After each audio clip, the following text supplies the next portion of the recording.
తరుగనేది లేకుండా తాకట్టులో ఉన్న బంగారాన్ని విడిపించి కొనబడును. అదే రోజు మార్కెట్ ధరకు కొని అప్పటికప్పుడు డబ్బులు ఇవ్వబడును. And gold buyers. అందరికీ నమస్కారం. రేపే శనివారం, హనుమాన్ జయంతి. ఆంజనేయ స్వామివారికి ఈ ప్రసాదం తప్పకుండా పెట్టాలి. ఈ ఒక్క ప్రసాదం పెడితే చాలు 1,00,000 పూజలతో సమానంగా ఉంటుంది.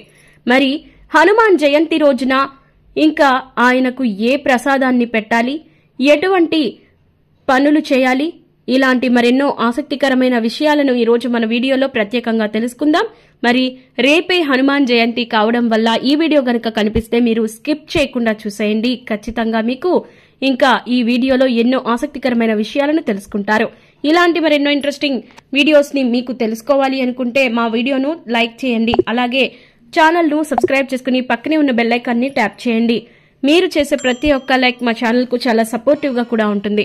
మరి వీడియోలోకి వెళితే గనక, మన హిందూ పురాణాల ప్రకారం ప్రతి ఏటా చైత్ర మాసంలో శుద్ధ పౌర్ణమి రోజున హనుమంతుడు జయంతి జరుపుకోవడం అనేది మనకు ఆనవాయితీగా వస్తున్న ఆచారమని, పంచముఖి ఆంజనేయ స్వామివారిని ప్రత్యేకంగా పూజించుకుంటే మరింత సంతోషం కలుగుతుందని ఇక పండితులు చెప్తున్నారు. హిందూ పురాణ కథల ప్రకారం పుంజిక స్థల అనే పెరగల అప్సరస అంజన జన్మించిందట. ఆ తరువాత ఆమె కేసరి అనే వానర వీరుణ్ణి వివాహం చేసుకుంది. దంపతులు సంతానం కోసం ఆ మహాశివుణ్ణి ఆరాధించడం మొదలుపెట్టారు. ప్రత్యక్షమై శివుని తేజస్సును పండు రూపంలో అంజనాదేవికి అందించాడు. అలా ఆంజనేయుడు జన్మించాడు. అందుకే ఆంజనేయ స్వామివారిని కేసరి నందనుడు అని అనుగ్రహంతో జన్మించినందువల్ల వాయుసుతుడని కూడా పిలుస్తూ ఉంటారు. అయితే చైత్ర మాసంలో శుద్ధ పౌర్ణమి రోజున హనుమాన్ జయంతిని ప్రత్యేకంగా జరుపుకుంటారు. ఆ రోజున హనుమాన్ జయంతి ఆంజనేయ స్వామిని అత్యంత భక్తి శ్రద్ధలతో పూజిస్తే జీవితంలో భయాలు తొలగిపోయి ధైర్యశాలిగా జీవిస్తామని, ఆ హనుమంతుడి అండదండలు కూడా ఉంటాయని బలమైన నమ్మకం. అంతేకాదు, మనం చేసే ప్రతి పనిలోనూ ధైర్యంగా ముందడుగు వేసి విజయం సాధిస్తామని కూడా నమ్మకం ఉంటుంది. అంతేకాకుండా ప్రతిరోజు కూడా హనుమంతుడిని మనస్ఫూర్తిగా ప్రార్థిస్తే మనలో పిరికితనం తొలగిపోయి ఎంతో ధైర్యం కలిగి మనస్సు నిశ్చలంగా, ధైర్యంగా, దృఢంగా ఉంటుంది. అంతేకాదు, ప్రతి పనిలోనూ విజయం సాధిస్తారని కూడా పండితులు చెప్తున్నారు. అయితే హనుమాన్ జయంతి రోజున ముఖ్యంగా ఈ సమయంలో మనసులో ఇంకా హనుమాన్ మంత్రాన్ని జపిస్తే అసలు తిరుగే ఉండదు అని అంటారు. ఈ విధంగా ఆంజనేయ స్వామి వారిని ప్రతిరోజు పూజించుకోవడం వల్ల సకల శుభాలు కూడా కలుగుతాయి అనడంలో అసలు సందేహమే లేదు. అదేవిధంగా ఈ హనుమాన్ జయంతి రోజున మనం చేయాల్సిన పనులు, చేయకూడని పనులు కూడా వివరంగా తెలుసుకోవాలి. అప్పుడే మనం చేసే పూజకు తగిన ప్రతిఫలం దక్కుతుంది.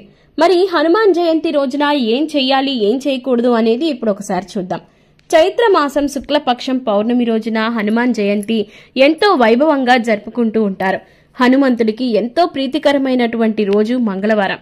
ఇంకా హనుమంతుడిని ప్రసన్నం చేసుకునేందుకు భక్తులు ఉపవాసం కూడా చేస్తూ ఉంటారు ఈ రోజున. ఆ రోజు పూజలు చేయడంతో పాటు కొన్ని ప్రత్యేకమైన పరిహారాలు పాటిస్తే గనుక మీపై ఉన్నటువంటి దోషాలు కూడా తొలగిపోతాయి. హనుమాన్ జయంతి రోజున పొరపాటున కూడా కొన్ని తప్పులు చేయకూడదు. మరి ఆ చేయకూడని తప్పులు ఏంటంటే, హనుమాన్ జయంతి రోజున మాంసం, మద్యం పొరపాటున కూడా ముట్టుకోకండి. ఆ రోజు వీలైనంత వరకు ఉపవాసం ఉండేందుకు ప్రయత్నించాలి.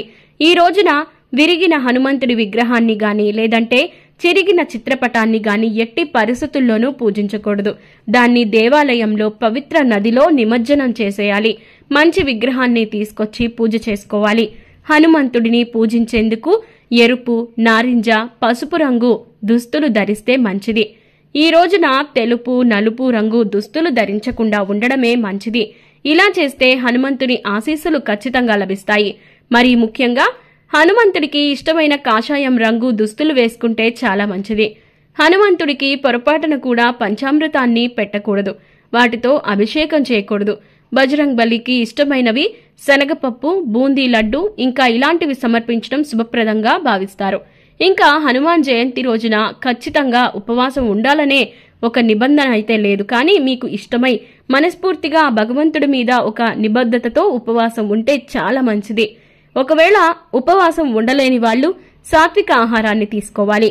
అయితే ఈ రోజు రాత్రి ఉప్పు మాత్రం తినకూడదు. ఇక హనుమాన్ జయంతి రోజున ఖచ్చితంగా కాకపోయినా మీరు ఇష్టపడి చేయవలసినటువంటి కొన్ని పనులుంటాయి. అవేంటంటే, మీ చుట్టూ ఉన్నవారు ఎవరైనా ఆకలితో అలమటిస్తున్నట్లయితే ఆ సమయంలో మీరు ఖచ్చితంగా వారి ఆకలిని తీర్చే ప్రయత్నం చేయండి. ఖచ్చితంగా మీకు అంతా శుభం కలుగుతుంది. ఎందుకంటే ఆకలితో ఉన్నవారిని ఆదుకుంటే ఆ పరమాత్ముడు ఎప్పుడూ కూడా సంతోషిస్తాడు. అంతేకాకుండా ఆయన ఆశీస్సులు మీపై ఉండేలా చేస్తాడు.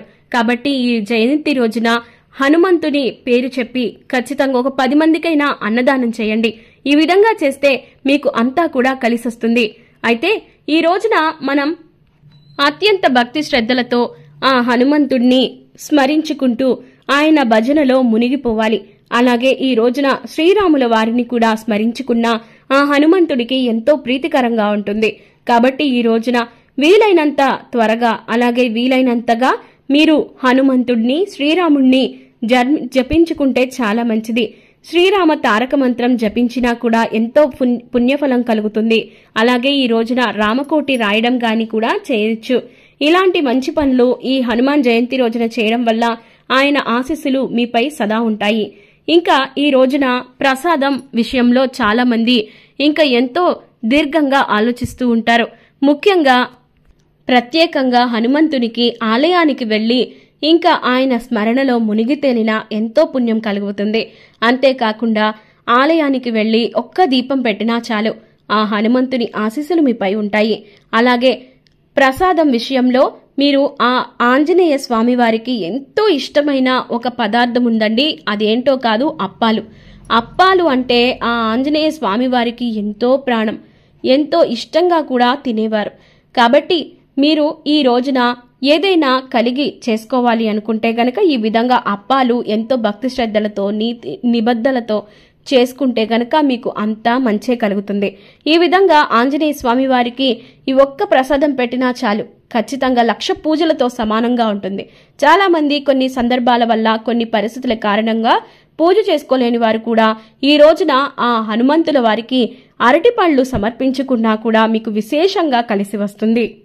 మీకు ఇంకా సమయం ఉంది, మేము చేసుకోగలము అనుకుంటే కనుక చక్కగా గారెలు అప్పాలు ఈ రెండూ కూడా సమపాళ్లలో చేసుకొని ఆ భగవంతుడికి నివేదించుకోండి.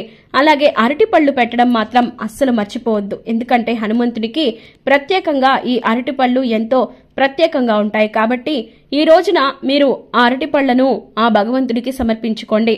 అయితే ఈ అరటిపళ్లను మీరు హనుమంతుడి వారికి నైవేద్యంగా పెట్టిన తర్వాత వీటిని ప్రసాదంగా చిన్నపిల్లలకి, ముఖ్యంగా పెద్దవారికి, వయసులో పెద్దవారికి ఖచ్చితంగా పంచిపెట్టండి.